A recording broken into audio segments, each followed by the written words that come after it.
now let's invite Professor Walker to give us a presentation on the U.S. case. Hello, and can you see my slides now? Okay, and so I'm going to speak of treatment of a complex SFA occlusion, just one case. It's an interesting man, and this was it started with an old stent and was much longer. This was done outside of my institution, and the patient was sent to me. Let's advance, please. Okay, these are my disclosures. Now, this was a 65-year-old male, Rutherford 3 claudication with particularly of the left leg was his worst leg. He had had bilateral stent procedures 4 years prior. He had no saphenous vein available, and he was from about 200 kilometers from my practice, but was referred to me. The patient refused a bypass using a synthetic bypass, and he had had 4 failed attempts at endovascular recanalization of the left leg. Can you move these to red because they're right here? Of the left leg, which had included both antegrade and retrograde approach, and in fact, direct stent puncture was tried at one place. Now, all of the prior operators had had problems. They could not cross the relatively short stented section in any point. So these were the patient's risk factors: prior smoking, hypertension, and hyperlipidemia. So the planned intervention was to place a 7 French sheath contralateral in the right common femoral artery. I planned to then cross the lesion.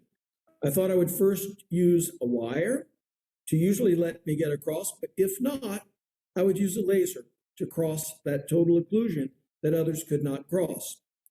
Then, after crossing, I planned to perform laser atherectomy of the entire occluded segment.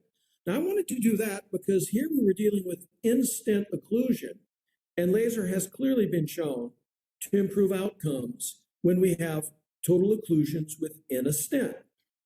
Following that, I planned to perform intravascular ultrasound post-laser.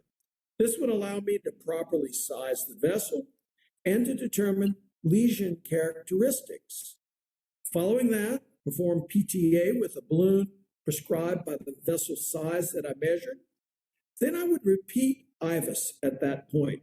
Now, the reason for repeating IVUS is to see how good is my result, but also to determine if there are areas of dissection that I just simply do not see by angiography, which would affect outcomes.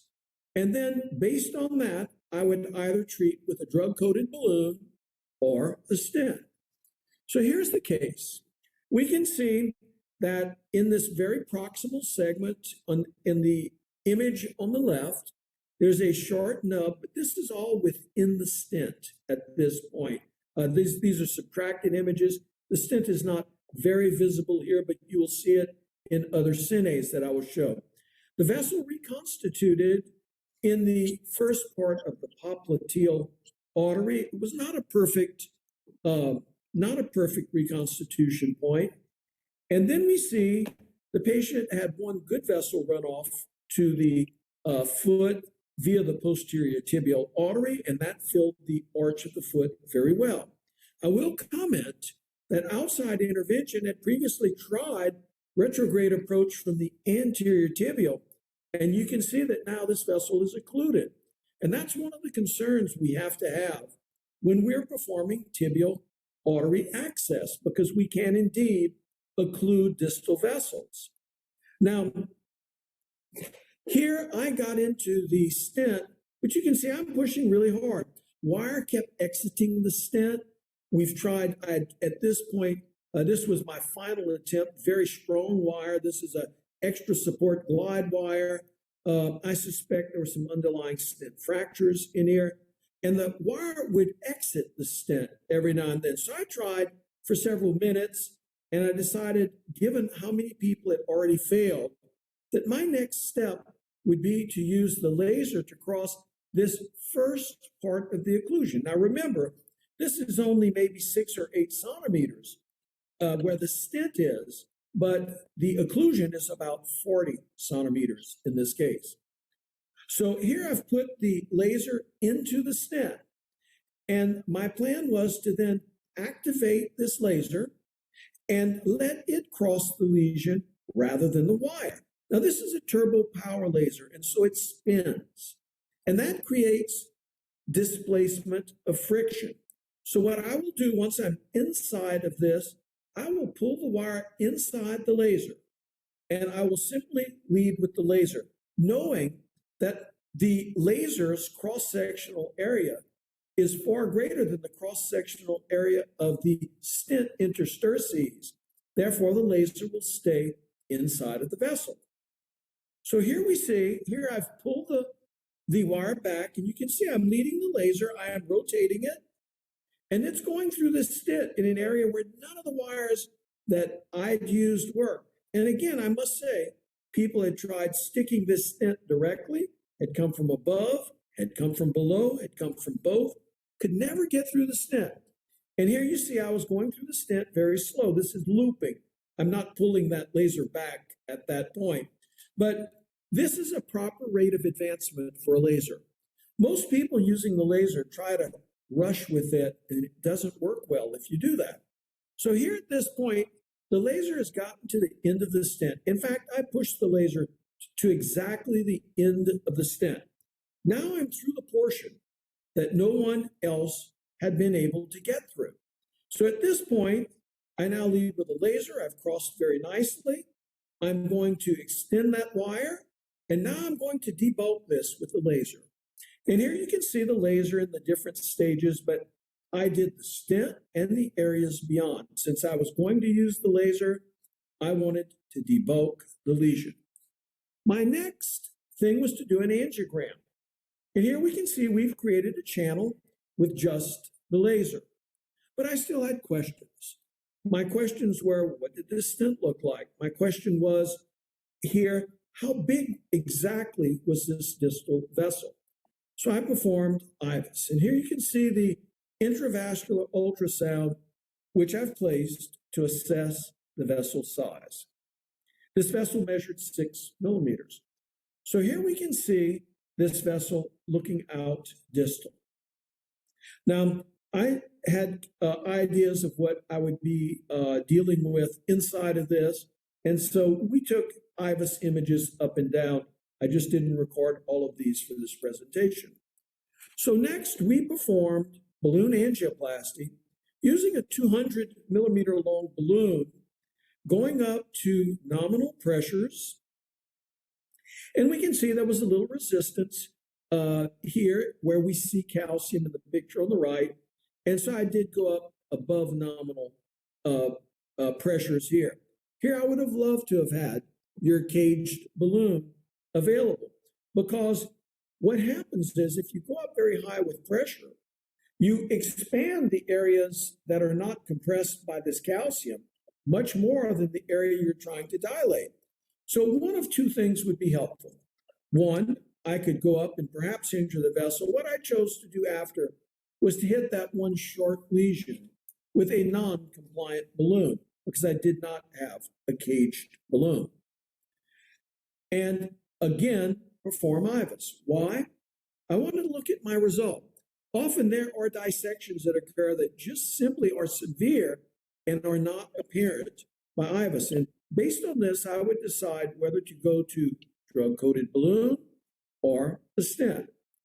So here we can see a run of this IVUS coming through the lesion. And we can see there's calcium.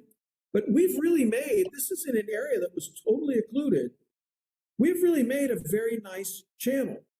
It's not as big as the native vessel, but there's no part of this vessel where the lumen is less than 4 millimeters in diameter in each site. And there is no waving dissection throughout this entire area.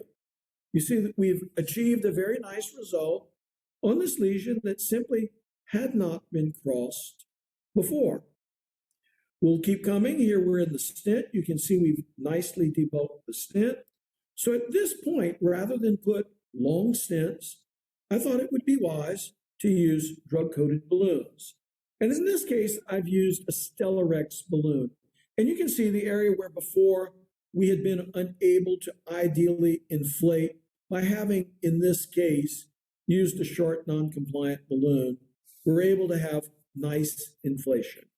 I took this up slightly above rated because I did want to expand this larger than my initial balloon.